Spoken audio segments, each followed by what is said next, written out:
think it actually is harder for Asian men Mm. to do this work, like inner work, as I call Yeah. it, Mm-hmm. because there's so much more shame and suppression Yeah. and like Mm-hmm. Mm-hmm. repression in Asian Mm-hmm. culture, to be honest.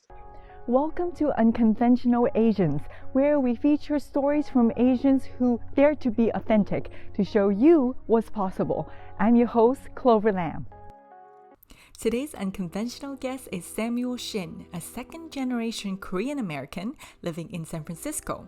He combines therapy and spirituality to help men seek for emotional healing, spiritual growth, and life purpose. So do you think there's a difference in terms of being an Asian man versus like just men in general are very suppressed, but what are the specific struggles you think that Asian men face in today's world?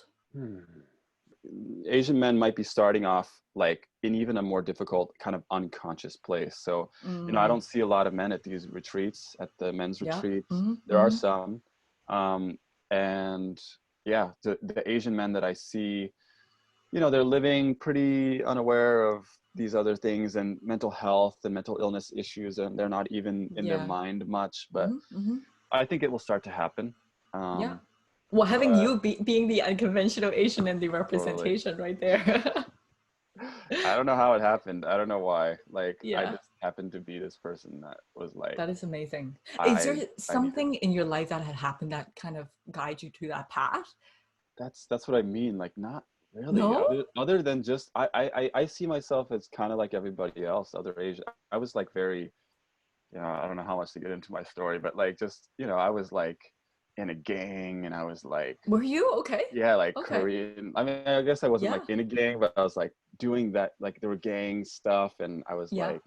like, gang, and just in a lot of pain, doing a lot of drugs. I was addicted to all these substances, Okay. and I was just.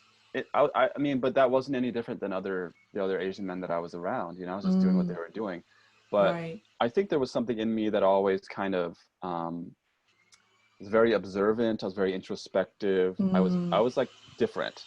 And I remember very early on, like looking at everybody around me and being like, why are they living unconsciously? Like I became aware of the unconscious, and I was like, oh, Wow. people are acting unconsciously. They're not aware of these intentions that are underlying their behavior. Yeah. They're like, and I could see it.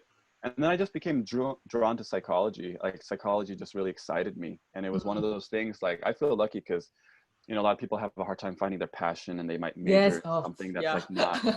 Yeah, Uh-huh. I just loved psychology from the get-go, like Wow. senior That's year of high great. It's your school. calling. It was, yeah, I was so excited and enthralled and passionate, and I like loved learning about it, and all the while I'm doing drugs and all this stuff, but like it just was That's very, very. interesting. As a Korean American, do you find that there's, like, I'm sure in every culture there's some kind of nuance, right? And do you find that you have specific struggles being Korean American? So the Korean, like I guess I could speak to my experience, and this Yeah. could relate to other Korean people, Korean men. Yeah, I think the journey for me has been, and this can apply to other Asian cultures as well. Yeah. That there's like, I've been like birthing a self, like literally the word self, Yeah. SELF. Like that's been my path to like, what is a self? What does it mean to have Right. Yeah. feelings? What does it mean to have emotions, Yes. needs, my Yes. own needs, independent of my family, independent of my culture, independent of all Yeah. these, because Asian culture is so like, our self, in my opinion, is embedded in the fabric of the culture and the group. That's right. Yeah. Like we don't have a It's self. a collective society. Yeah. It's a collective society. We don't have a self independent of the collective. That's right. Like it's about community. So and I think it's like Confucian, very, very Confucianistic, or comes from Confucianism, where it's like the herd mentality was needed to maintain power for the people in power. So like it's easier for everybody to be suppressed and subdued and give their deference and their power away to something outside of them. So there's that's, I think, the suppression. and the repression. And I think we all have a self as Asian people, but it's deep in there. It's like, you got to go deep. And At how least do you go deep? Do for you like me. meditate to go like into your subconscious, or like how is there a process? I think the path is actually, interestingly, like Westernization.